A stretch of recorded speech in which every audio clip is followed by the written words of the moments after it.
Bharatiya Janata party इस्तेमाल करो और फेंक दो की नीतियों के कारण लगातार बिहार की राजनीति में मुकेश सहनी का इस्तेमाल किया, चिराग पासवान का इस्तेमाल किया, आरसीपी का इस्तेमाल किया और अब खतरा इस बात का है कि वो कहीं इन लोगों के साथ नीतीश कुमार के साथ भी वैसे ही व्यवहार नहीं करें। मेरे साथ क्या कोई धोखा करेगा जी? मेरे साथ क्या कोई धोखा करेगा? मैं देखिए, आप मैंने बताया ना कि भाई मैंने अपने परिश्रम से, मैंने अपनी ताकत से अपनी एक पहचान बनाई है। लेकिन मैं समझता हूं कि जिस प्रकार से गैर जिम्मेदाराना उन्होंने संगठन में काम किया, वह जनता दल यूनाइटेड आज भुगत रही है। इसलिए आरसीपी बाबू का यह कथन बिल्कुल असत्य है। और माननीय मुख्यमंत्री नीतीश कुमार जी ने निश्चित रूप से उनके कठिन परिश्रम और उनकी काबिलियत को देखकर इतना बड़ा पद केंद्रीय मंत्री और राष्ट्रीय अध्यक्ष बनाया है। नमस्कार, इनसाइडर लाइव में आपका स्वागत है। आपके साथ में मैं हूं नामिका। बिहार की सियासत के केंद्र बिंदु में इन दिनों आरसीपी सिंह जो हैं वो लगातार बने हुए हैं। मोदी कैबिनेट से इस्तीफा देने के बाद पहली बार पटना पहुंचे आरसीपी सिंह दिल खोल करके अपनी बातें बताई। हालांकि इसके पहले भी पत्रकारों ने कई बार कोशिश की आरसीपी सिंह से तमाम तरह की बातें जानने की, लेकिन आरसीपी सिंह ने चुप्पी साध रखी थी। इस बार पटना पहुंचने के बाद उन्होंने अपनी तमाम बातें जो हैं वो बताई।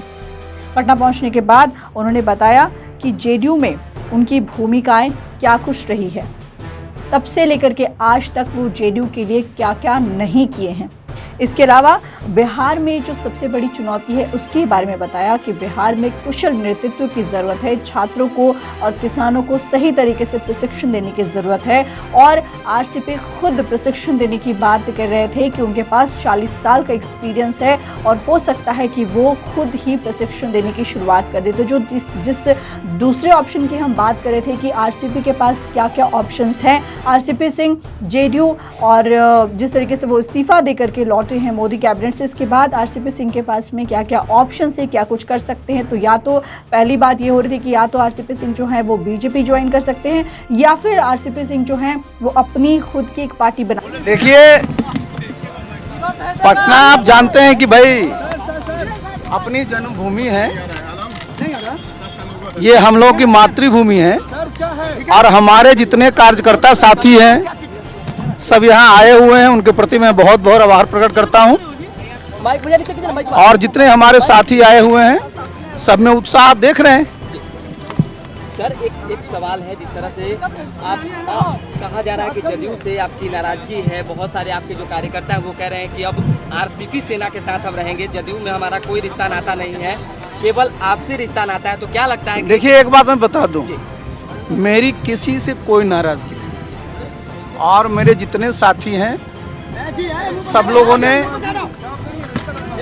इस पार्टी के निर्माण करने में, इस पार्टी को मजबूत करने में और बूथ स्तर से लेकर करके राष्ट्रीय स्तर तक काम करने में महत्वपूर्ण भूमिका निभाई है।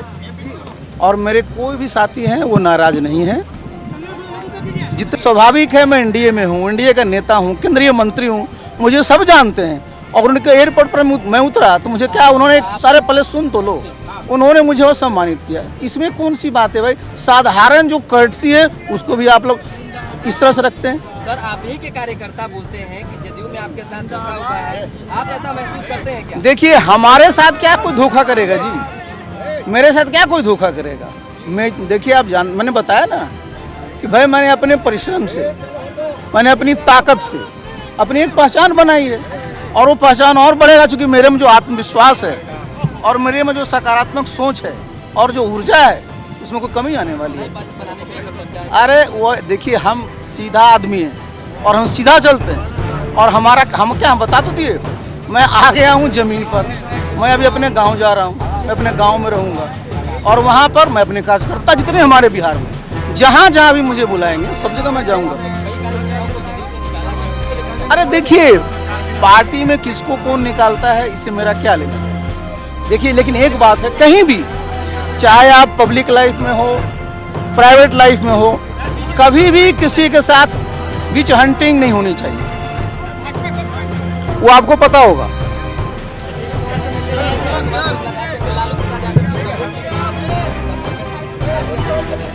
अभी तो देखिए श्रीमान लालू प्रसाद जी दिल्ली गए हुए हैं, तो मैं तो भगवान से ही प्रार्थना करता हूँ कि जल्दी वो स्वस्थ हो। चलिए आ सकते हैं, तो कहीं ना कहीं एक छोटा मोटा संकेत जरूर मिला है कि जिस तरीके से आरसीपी सिंह प्रशिक्षण देने की बात कर रहे हैं, जिसमें छात्रों को प्रशिक्षण देने की बात कर रहे हैं, कुशल नेतृत्व की बात कर रहे हैं, किसानों के लिए बात कर रहे हैं, तो आरसीपी सिंह हो सकता है कि आगे चल के कुछ ऐसा भी करे।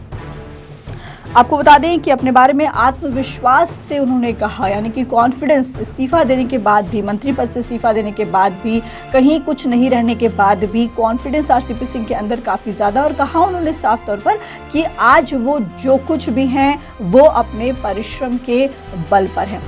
देखिए, जेडीयू ने कहीं ना कहीं कह सकते हैं कि अर्श से फर्श पर ला करके बैठा दिया आरसीपी सिंह को, और इस बार जेडीयू की तरफ से, या फिर ये कह सकते हैं कि आरसीपी सिंह को किस गलती की सज़ा मिली ये तो किसी को नहीं पता है, क्योंकि जिस तरह से राज्यसभा का टिकट दिए जाने पर काफ़ी बवाल उठा, सबको उम्मीदें थी कि आरसीपी सिंह को टिकट दिया जाएगा राज्यसभा का, लेकिन नहीं मिला, उनका कार्यकाल समाप्त हो गया, मंत्री पद भी चला गया।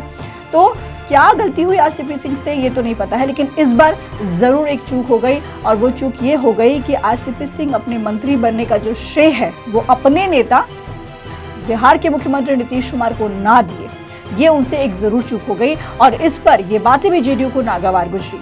जेडीयू ने इस पर भी कटाक्ष किया, इस बात को लेकर के भी आरसीपी सिंह पर कटाक्ष किया, और आप खुद सुनिए कि जेडीयू क्या कुछ कह रही है। आदरणीय आरसीपी बाबू कह रहे हैं कि जो कुछ भी मुझे प्राप्त हुआ है वह मेहनत और ईमानदारी से प्राप्त हुआ है, लेकिन मुझे ऐसा लगता है कि माननीय मुख्यमंत्री नीतीश कुमार जी के विशेष आशीर्वाद और कृपा से उनको राज्यसभा में 2 बार नामित किया गया, और संगठन में राष्ट्रीय महासचिव संगठन का पद क्रिएट करके उनको संगठन चलाने के लिए जिम्मा दिया गया।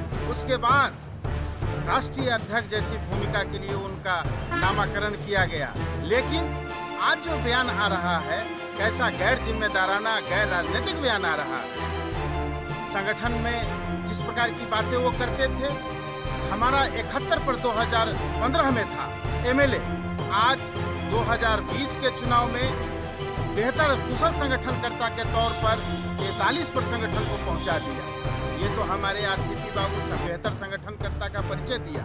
लेकिन मैं समझता हूं कि जिस प्रकार से गैर जिम्मेदाराना उन्होंने संगठन में काम किया, वह जनता दल यूनाइटेड आज भुगत रही है। इसलिए आरसीपी बाबू का यह कथन बिल्कुल असत्य है। अब देखिए, बिहार में बीजेपी और जेडीयू के गठबंधन की सरकार है।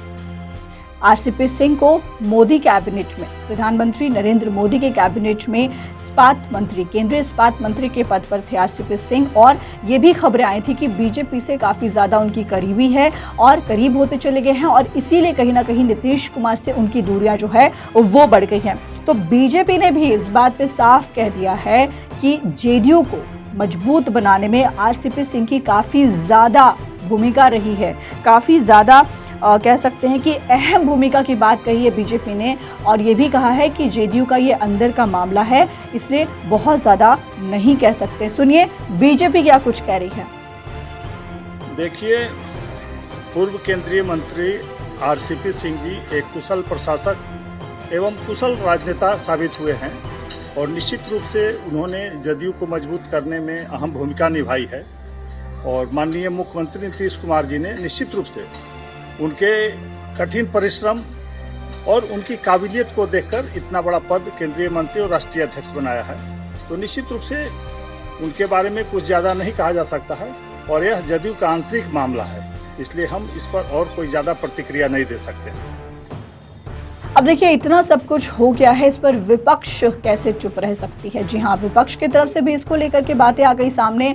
विपक्ष ने इन तमाम चीज़ों के लिए बीजेपी को जिम्मेदार ठहराया है। जी हाँ, उन्होंने साफ तौर पर कहा है कि बीजेपी हमेशा से ही यूज एंड थ्रो की नीति जो है वो अपनाती रही है, और इस स्ट्रैटेजी पर काम किए, चाहे वो मुकेश सहनी की बात कर ले, चाहे वो चिराग पासवान की बात कर ले, या फिर अब आरसीपी सिंह की बात कर ले। विपक्ष किस तरीके से आरसीपी सिंह पर कटाक्ष कर रहा है, ये पहले आप सुनिए। ये भाजपा और जदयू का अंदरूनी मामला है। सवाल सिर्फ इस्तीफा का नहीं है, सवाल इस बात का है कि भारतीय जनता पार्टी की अपने पार्टनर दलों और व्यक्तियों के साथ किस तरह का यूज एंड थ्रो की नीति रहती है। भारतीय जनता पार्टी इस्तेमाल करो और फेंक दो की नीतियों के कारण लगातार बिहार की राजनीति में मुकेश सहनी का इस्तेमाल किया, चिराग पासवान का इस्तेमाल किया, आरसीपी का इस्तेमाल किया और अब खतरा इस बात का है कि वो कहीं इन लोगों के साथ नीतीश कुमार के साथ भी वैसे ही व्यवहार नहीं करें जिस तरह का व्यवहार इन लोगों के साथ भारतीय जनता पार्टी ने किया है। क्योंकि भारतीय जनता पार्टी का ये पुराना ट्रैक रिकॉर्ड रहा है, इस्तेमाल करो और फेंक दो। इस तरह की नीतियों के कारण पूरे तरह से राजनीति प्रदूषित हो रहा है। इस पर पार्टनर दलों को समय रहते सचेत हो जाना चाहिए। तो आपने सुना कि तमाम जो राजनीतिक पार्टियां हैं वो आरसीपी सिंह पर लगातार क्या कुछ कह रही हैं, क्या कुछ प्रतिक्रिया दे रही हैं। तो अब जो है आरसीपी सिंह के लिए सबके पास कहने के लिए कुछ ना कुछ है। आरसीपी सिंह को लेकर के सब कुछ ना कुछ कह रहे हैं, लेकिन निश्चित तौर पर आरसीपी सिंह की आगे की रणनीति कुछ दिन में जरूर बनकर सामने आएगी। फिलहाल इस खबर में इतना ही। अनामिका को दीजिए इजाजत। नमस्कार।